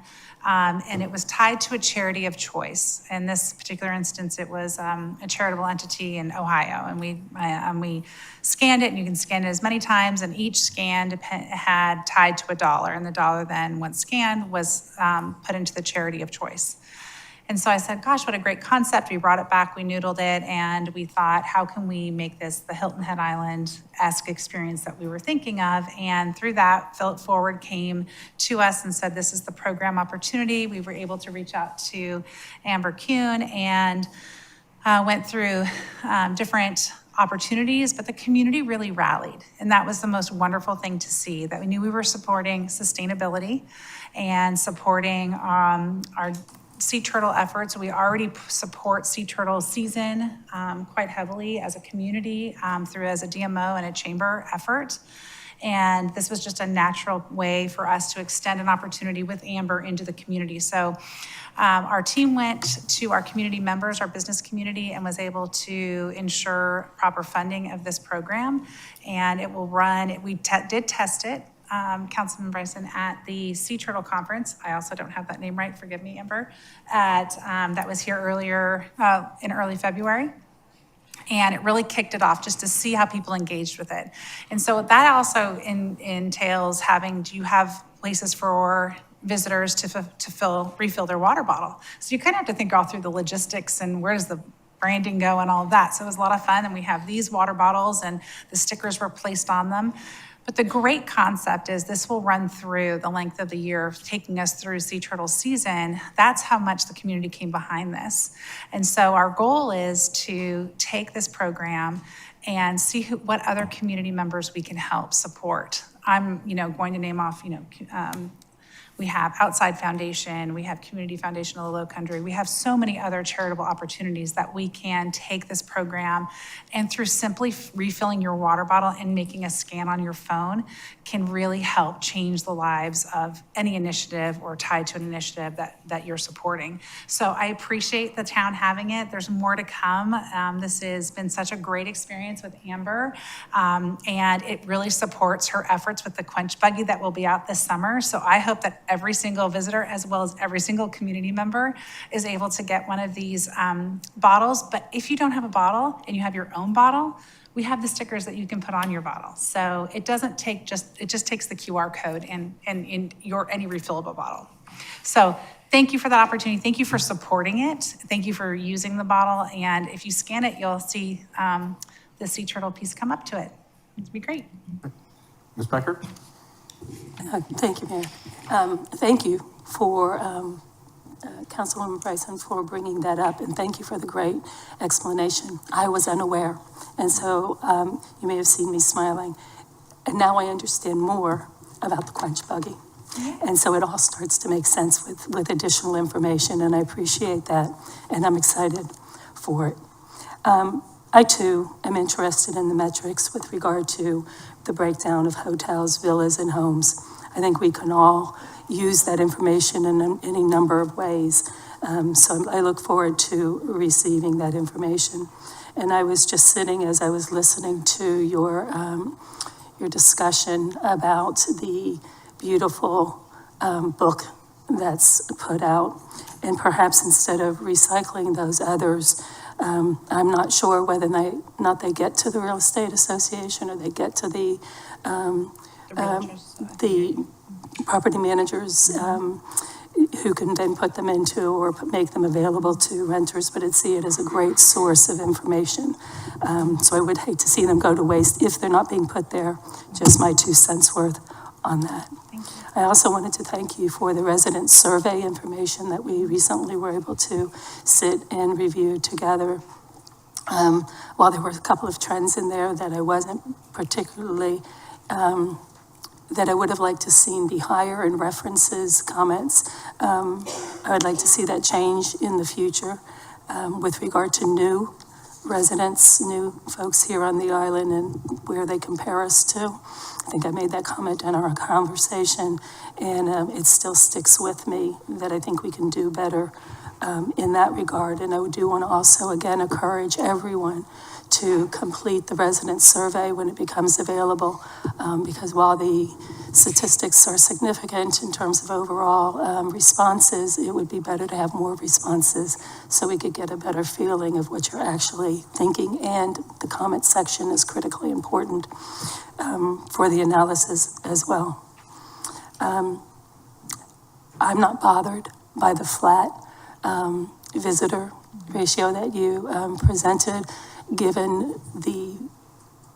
that we have been addressing advertising in our efforts towards a higher income level. I would have expected that, and I don't think that's a bad thing on a number of different levels. One is we do want people coming here who will spend more money, and that we can offer the island paradise to them in a higher level than maybe we have been in the past. So I see that as a good improvement over the last several years, and I'm excited by what's to come with that. I do have one question, though. As these advertising efforts take place and there's suggestions on businesses and itineraries, et cetera, are those specifics, do those specifics include all businesses on the island or just those that are chamber members? We do focus on our chamber member efforts in terms of itinerary suggestions first, and then we move forward to talking about all of our other destination attributes and opportunities. Right, and I think my suggestion and my hope is that for the future, that all the businesses on Hilton Head, whether they're chamber members or not, are included in that effort. Thank you, and I appreciate the presentation and all that you guys do. Thank you. Thank you. Thank you. Mr. Desmond? Yeah, this is a little off kilter of all the questions you've been getting, but I'm just curious, because if we'll get an answer, it'll be from you, I'm sure, or Bill, but what does the chamber do with families that have medical challenges? Do you advertise to families with medical challenges or handicaps? And let me give you an example. Like, my good friend Greg Russell's had what he's been doing for years with Hilton Head Heroes. And so we all know there's challenged families that visit, but are they aware of what's available? And another example, I remember my mother calling me and saying, you know, we're probably never going to be able to visit again. Your father's now on dialysis. Mm-hmm. And so me living here, I was able to find a solution for that. So they were able to visit, and I would take him 3 times a week for his dialysis. But I could imagine other families that have challenges of a young child or an elderly that wouldn't know that these things are available. So in your marketing, do you make this information available when you market to what the island and all the availability of what the island has to assist families that have challenges so that they can still come and visit? No, I think that's a great question, and really a need that we're seeing become more discussed and communicated in terms of how we like to travel.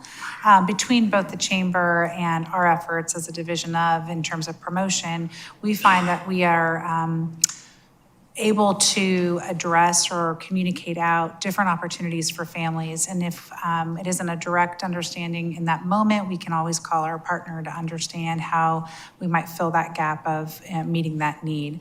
And so between our leadership class, who are creating programs that make it more easily accessible, the beach more easily accessible, to working with Memory Matters in the past and understanding what features that they or programs that they offer, to understanding where some of our medical opportunities would be and how we can suggest those out. So between calls in to our chamber offices and to our promotion and our vacation planner are on our website, both websites, both the chamber website and the destination website.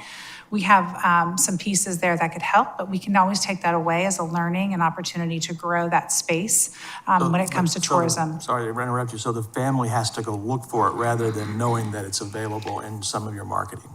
Right, like we don't have a dedicated campaign for that. However, our website is compatible for ADA compliance. It wasn't hard to hear. Yes. I just want to address that, Steve.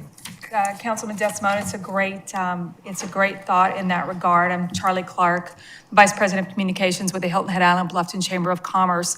And just last week, I talked with an editor with AARP about access to the destination for those who can't access it so easily. And quite frankly, kudos to those sitting on this dais and those who came before you, because it's because of the fact that we have wheelchair overlooks.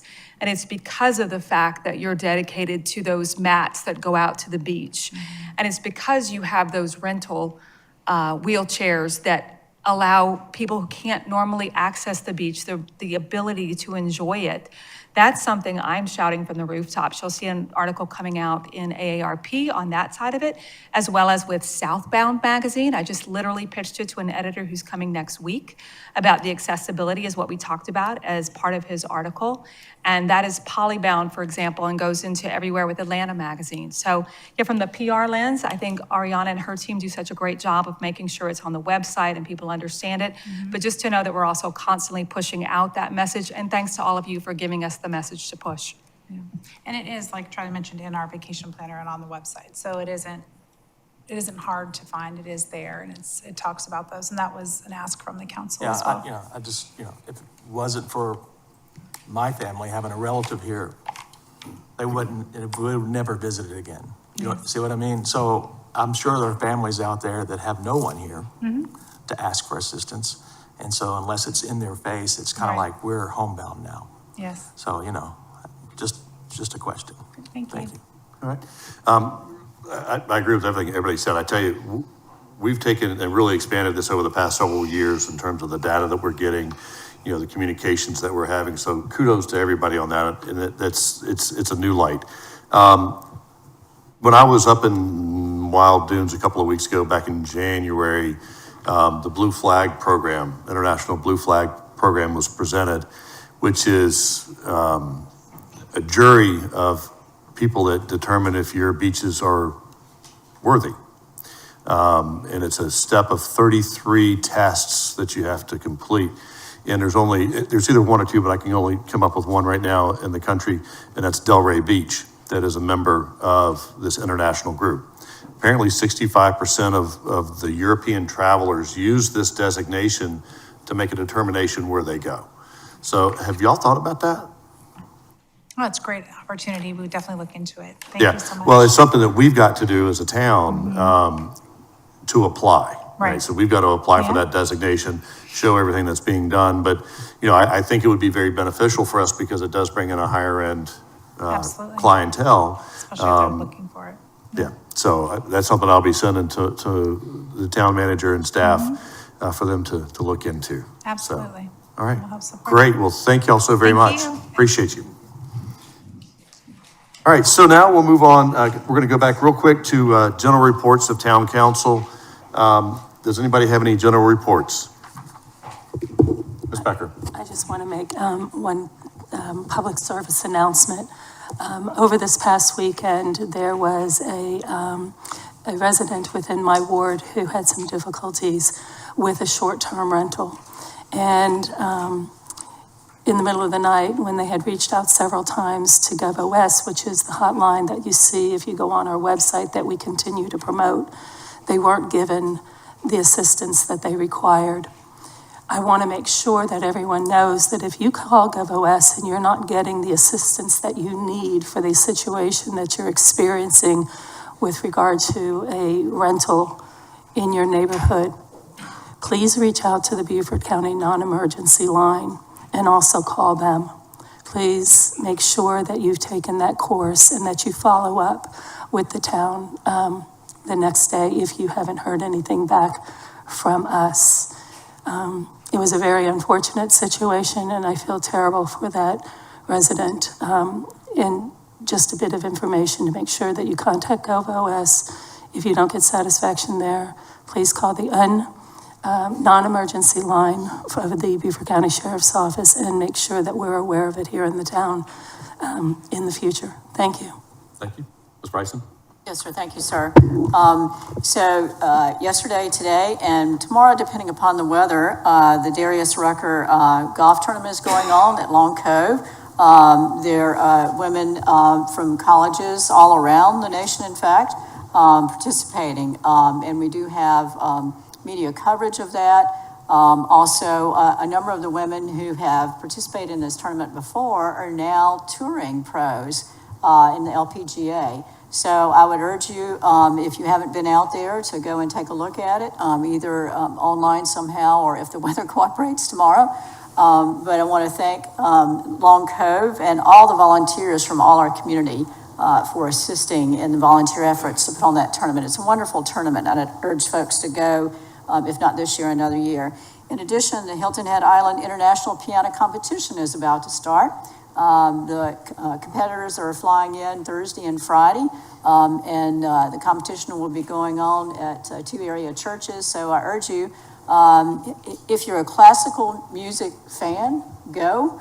Even if you're not, you would be impressed by the quality of the performers. And so that's going to mostly go on next week with the final performance at First Presbyterian Church on Monday night, March 17. So I urge those who are interested in arts and culture as a destination value to participate in those activities. Thank you. All right, thank you. Any others? So I'll take a moment and just let everybody know that we're still under a burn ban. We've had a fire down off of Squire Pope Road. We know what's going on in Myrtle Beach. So take to heart when those things come out. It's very important that we heed those warnings. You can go to South Carolina Forestry Commission, SCFC.com to track the fires. And there are plenty throughout the state that are happening. So pay attention to that. Schools are closed tomorrow because of the impending weather. I do want to take a moment and thank town staff and Mr. Orlando for a great job last week for our strategic action planning. I personally think it went very well, so I want to thank you all for that. MRB did a great job, and we appreciate MASC being there. I'd be remiss if I didn't recognize a couple of individuals that we lost since our last meeting. Pool Bar Jim, who is an island institution, and then Jay Wendell from the Beach House, two wonderful individuals that will not be replaced.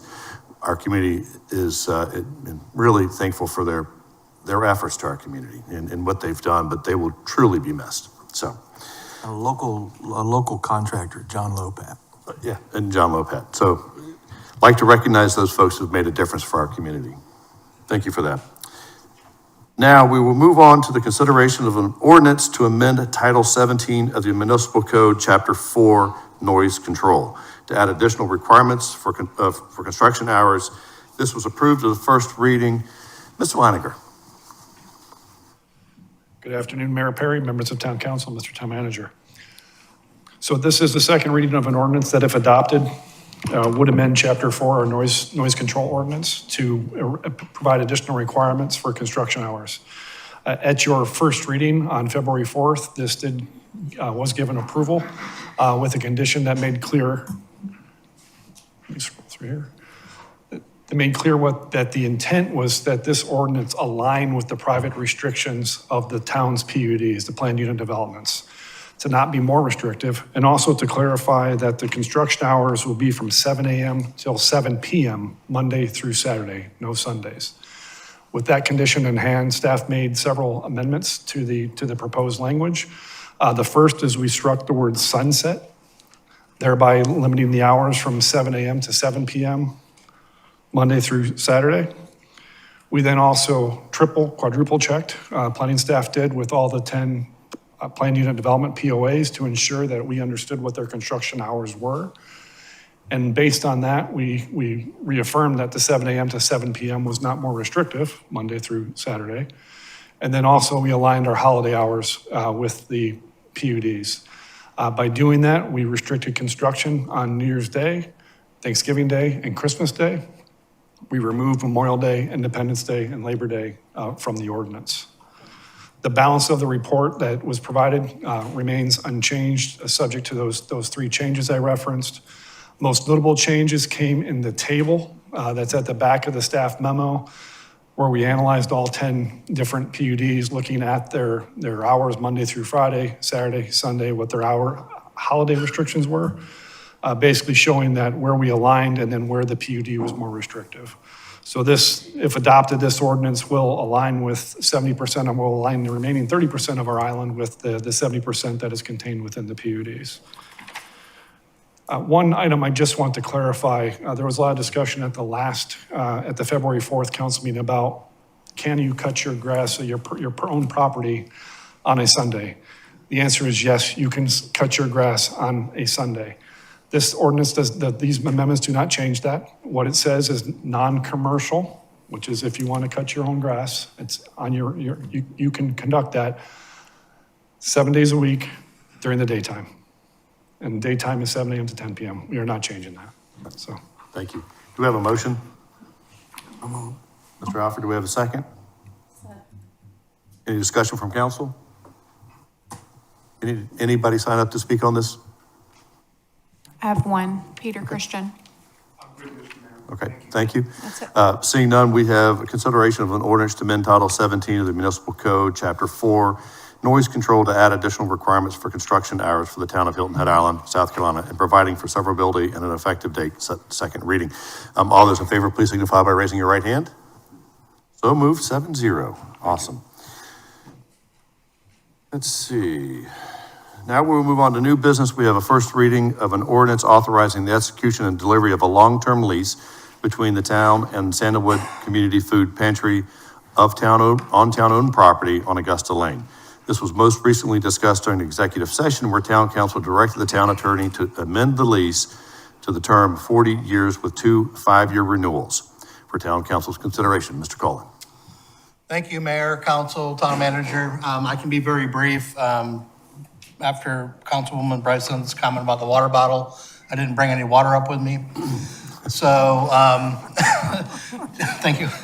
Just a reminder, so Town Council agreed to a lease with Sandalwood back in June 4th of 2024.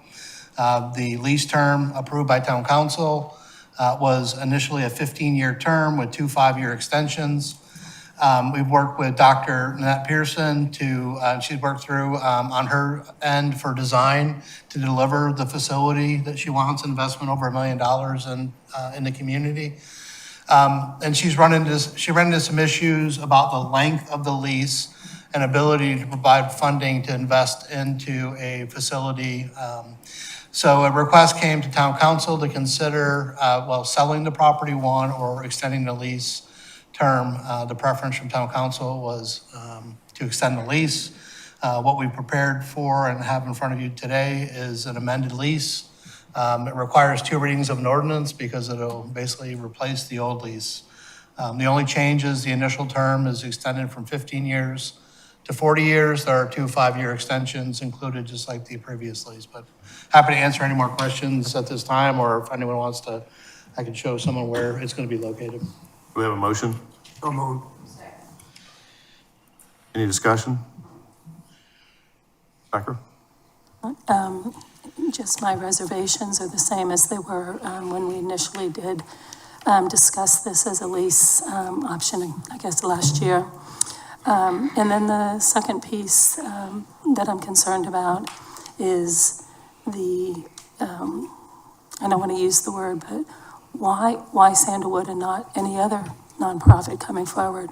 The long-standing approach to this by the councils of the past has been to not engage in this type of lease with one nonprofit over another.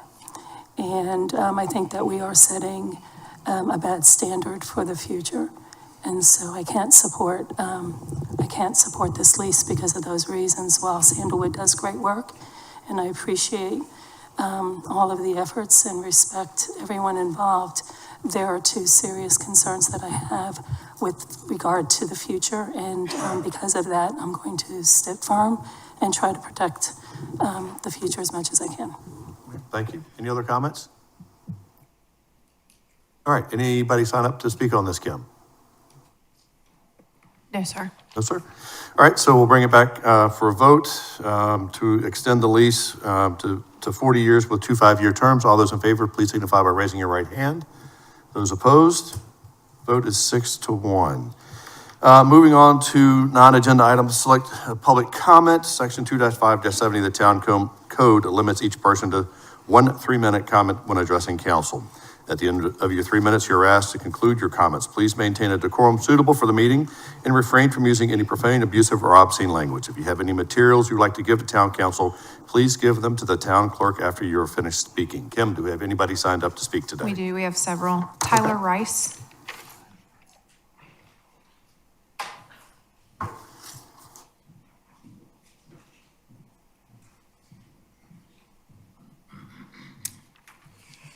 Good afternoon, Mayor, Council, and Town Manager. My name is Tyler Rice. I'm a senior communications major at the University of South Carolina, Beaufort. This semester, I'm interning with the Hilton Head Island Bluffton Chamber of Commerce. I have been tasked with assisting on the development of our new jobs website, lowcountryjobsnow.org, which we hope will address the workforce shortage in our region. Our goal is to expand the potential local workforce for our region, and to do that, we've collaborated with local individuals and organizations throughout the region to develop 6 unique workforce categories for businesses and organizations to consider. Number 1 is high school internships. We've collaborated with our 6 local high schools to develop information and insights on enhancing and expanding high school internship opportunities across the Lowcountry. Number 2 is college internships. We've partnered with local colleges for similar efforts, focusing on development of and advancement of college internships with local business opportunities. 3 is trade apprenticeships. We've partnered with TCL and Apprenticeship Carolina to help promote apprenticeship opportunities within the trade industries throughout the region. Number 4 is transitioning military. This is a key focus of ours.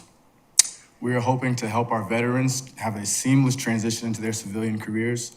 And to do this, we've collaborated with Beaufort County Economic Development Corps and the U.S. Chamber of Commerce's foundation, hiring our heroes on this initiative. Number 5 is diverse abilities. In an effort to create meaningful opportunities for those with diverse abilities, we've partnered with the Beaufort County Disabilities Coalition. And finally, number 6 is Encore Careers.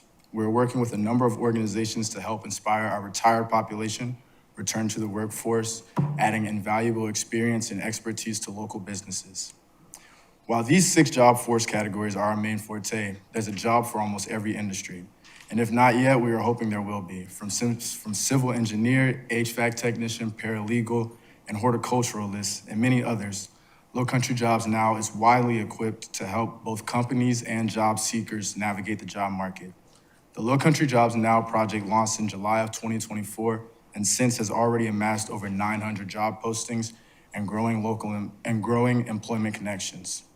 We encourage everyone to explore the platform, and I welcome your feedback. Thank you. Thank you, Ms. Rice. Skip Hoagland.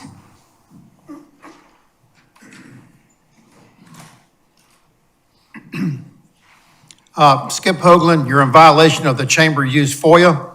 Also, why is public comment last and not first? Disrespect. First, how many think this illegal chamber CVB should be paid millions of dollars to promote tourism when technology, local search, Facebook, and all social media does this work for free? Example, when was the last time you booked hotel rooms on the Chamber DMO website or used Condé Nast Vogue magazine for your travel plans? The answer is never. A Chamber of Commerce is simply an IRS C6 nonprofit business league. Its only legitimate function is to promote its private members like electricians, beauty salons, etc.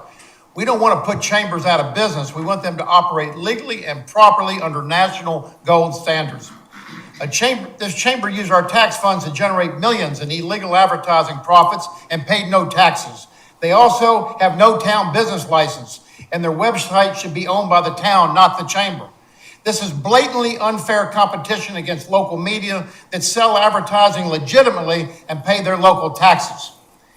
Now fully confirmed by Senator Davis and the IRS, the South Carolina Accommodation Tax Code is drafted illegally and violates federal law because it forces local governments to use the nonprofit chamber CVB as a DMO rather than hire the for-profit medias like ad agencies, newspapers, tourist magazines that specialize in promoting tourism. This is why our state is in big trouble, why you're in big trouble, allowing millions of our tax money to be illegally issued to this phony baloney nonprofit thieves who spend profits lavishly on themselves, their cronies, and Bill Miles' $600,000 salary here with us today. IRS will soon contact you, 50 states and 2,000 city mayors and the chambers, and will be held liable to the federal government and local taxpayers because they knowingly issued tax funds to these chambers illegally. Also, tax funding to private nonprofits violates constitutional law using tax funds for private use and profits. It's not for the public good, reason, and benefit. We are seeking a DOJ, FBI, IRS forensic audits to prove many other state and federal violations and crimes, including fraud by the 3 national chamber and CVB trade associations, the U.S. Chamber, ACCE, and DEI, assisting billions of tax evasion to the IRS by their members.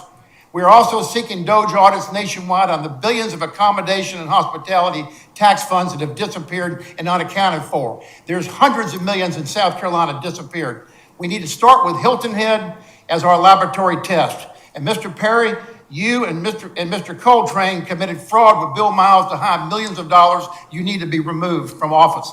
And this is going to need to be FBI investigated. This chamber funding is over. The IRS is going to make you Thank you, do Mr. that. Hoagland. Thank you. Time is up. Krista Flanders.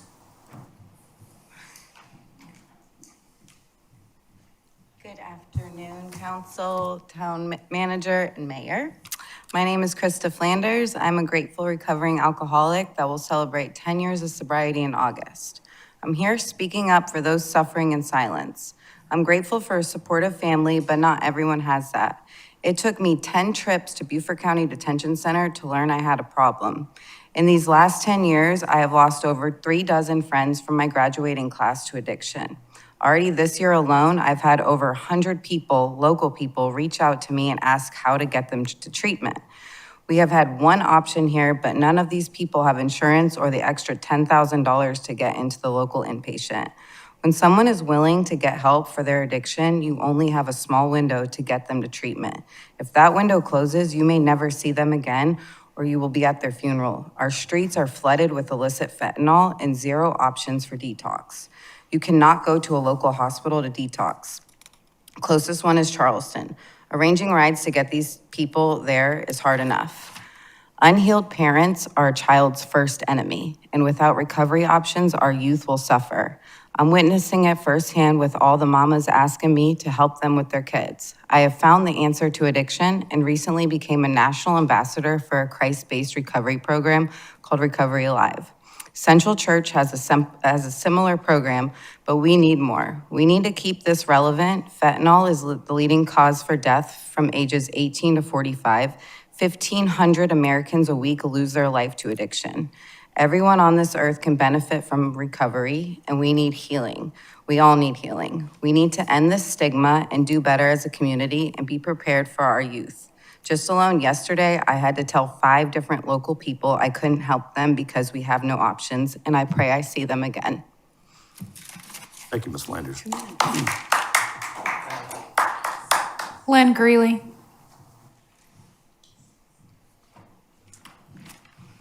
Good afternoon. I'm Lynn Greeley. I would like to, before the time starts, I'd like to give you a POA for Skip Hoagland to read mine. I'm sorry, we do not accept the power of attorney. And You can is speak. there a law that says that? You can What is the continue to law? speak. You're Do you have using a your law that says that? I'm sorry, Judge Boggs said that it was legal, but I'm sorry. Linda, make your comment. Okay, I will go ahead and do it. First, I am asking this council to vote in favor of doing an independent Doge forensic audit on our annual budget and year-end audit. This hiring cannot be connected to a town manager, lawyers, or mayor who have all been accused of either unethical or criminal misconduct.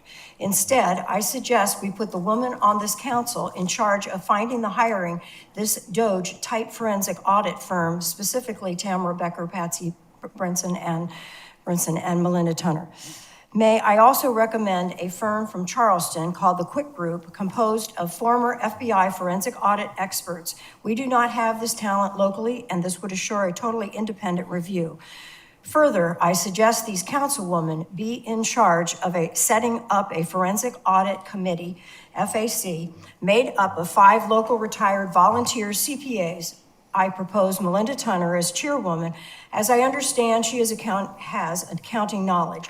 All of the town accounting would be available to all taxpayers under the FOIA, Freedom of Information Act. From this day forward, this committee would be in charge of assuring all funds, contracts, and legal fees are properly spent and accounted for. We now have fully proven the SC accommodations tax code is drafted illegally and is in violation of federal tax law. Higher DMO cannot be an IRS 501c6 nonprofit chamber CVB. We must be an ad agency, local media, newspaper, tourist magazine, etc. Senator Tom Davis, IRS, and AG can confirm. Mayor Perry's comments about his role in reviewing the chamber's finances and lawyer Coltrane's illegal fraudulent chamber contract and Mark Orlando's illegal actions for the chamber is all reason enough. And imagine what we don't know. The FAC committee will end this. Perry, when asked how he feels about the Hilton Head Bluffton Chamber of Commerce using $2.5 million in annual tax dollars without having to show invoices or receipts, Perry said he was okay with how the chamber was operating and didn't see a need for pushing for further transparency like Mayor David Bennett did. He said he didn't feel a need to grind down on every invoice. Is this the type of mayor leadership lawyers we want in control of our tax funds? Not for me. Thank you, Ms. Greeley. Anybody else, Kim? Terry Hall.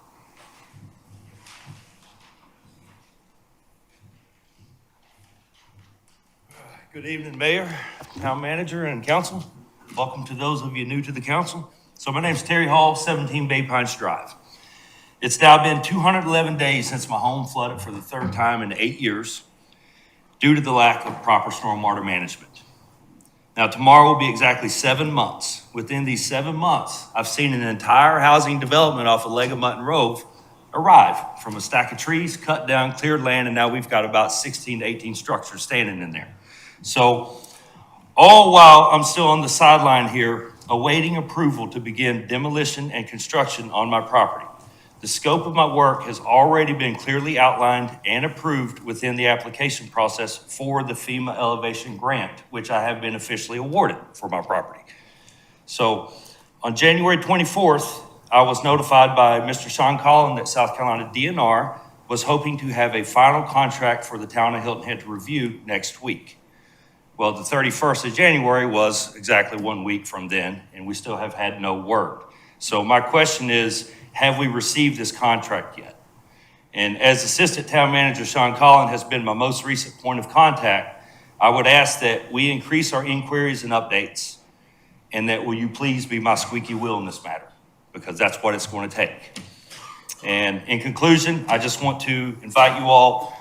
Beaufort County Councilman Tom Reitz is going to host another community meeting over there with the Beaufort County officials at my property at Bay Pines, 17 Drive, at 2 p.m. tomorrow. We'll start that, and I'd kind of really like to see us collaboration, you guys working together and resolve this situation. So I'd like to personally invite you all to come join us there.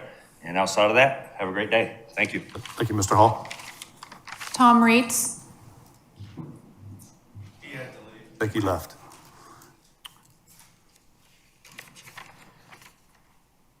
Chester Williams. Amber Kuhn.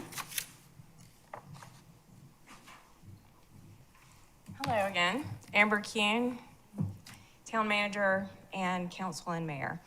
I am here because I want to thank you for these 3 minutes, and I want to tell you why it's so valuable to me. In 2016, I contacted my first councilwoman about an issue on the beach. It was lighting ordinance, revising it. I had lost 40 nests, lots of hatchlings to the lights. And a person who manages another nonprofit that's town affiliated made it so that I had to sign an apology, handwritten, to the town council that I would never approach them again. We've come a long way, and 5 years later, that ordinance was revised. And I'm here to tell you that I appreciate being able to speak with you. 3 minutes is not enough, but I'm working on it. So we have a lot of history, and you've seen that I can bring it forward. And I have a need that you know about. I need the tools to move forward to Tamara's, Ms. Becker's point, make it a world-class situation on the beach, sea turtles conservation. I believe 2 parking lots is not going to speak to that. I also wanted to let you guys know that a family foundation approached me this week that wants to remain anonymous, but will donate over $500,000 to renovate that building. That building, not another one.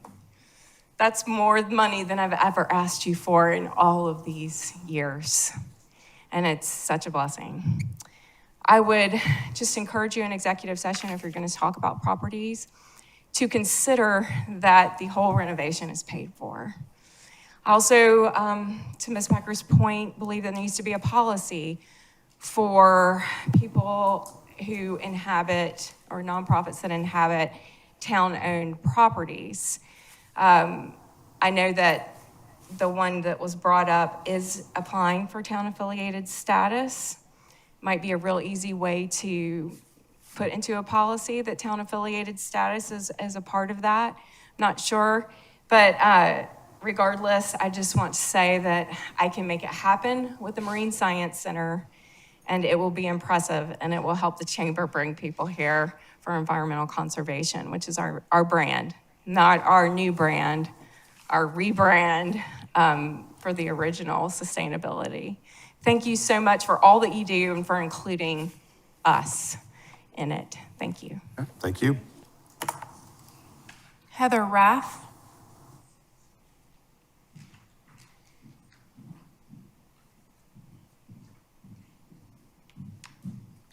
Heather Rath for the record. Good afternoon, council and mayor.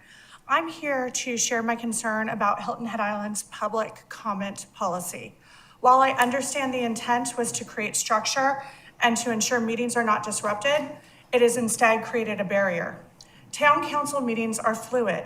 Items are discussed, amendments are made, and sometimes what's on the agenda at the start of the meeting is not the same issue at the time the vote is taken. This leaves gaps in expertise and community input because under the current policy, if you didn't sign up ahead of time on any issue at any time, your voice isn't heard, no matter how relevant or important your perspective may be. I attended my first town council meeting in December of 2001, 24 years ago. I was in my early 20s. I had been a resident for just 6 months, fresh off the plane from Hawaii. I came to that meeting not knowing what to expect. I just wanted to be informed about a rezoning of what is now Honeyhorn, home to Coastal Discovery Museum. Because of the leadership of that council, I left that meeting engaged. They allowed for dialogue and discussion. Through that engagement, I was then able to volunteer for the town on various committees for over a decade, finishing as chair of Parks and Recreation for 3 years. We created that Parks and Rec master plan, which you are all now executing. Engagement really matters. And you know engagement matters because Councilman Brown's F&A committee and Councilwoman Becker's Public Safety Committee, you both allow for open comments while still adhering to a reasonable timeframe. Look, we're divisive enough. This public comment policy has been practiced long enough to see its flaws. There's good parts about it and there's flaws to it. I do not believe council's intent was to shut our voices. What I do see is frustration from those on this side who have more to say. Whether it's intentional or not, this policy has a chilling effect on public comment, and we can do better. Thank you. Thank you, Ms. Rath. Linda Harrington. You left? That's all we have. Okay. Mr. Orlando, do we have a need to go into executive session? Yes, sir. As shown on the town council agenda, item 11, executive session, items A and B. We have a motion. So moved. Second. We've got a first and a second. All those in favor, please signify by raising your right hand. We're in executive session.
Hand, we are out of executive session.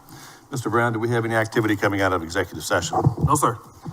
All right, do I have a motion to adjourn? So moved. All those in favor, signify by raising your right hand. We are adjourned.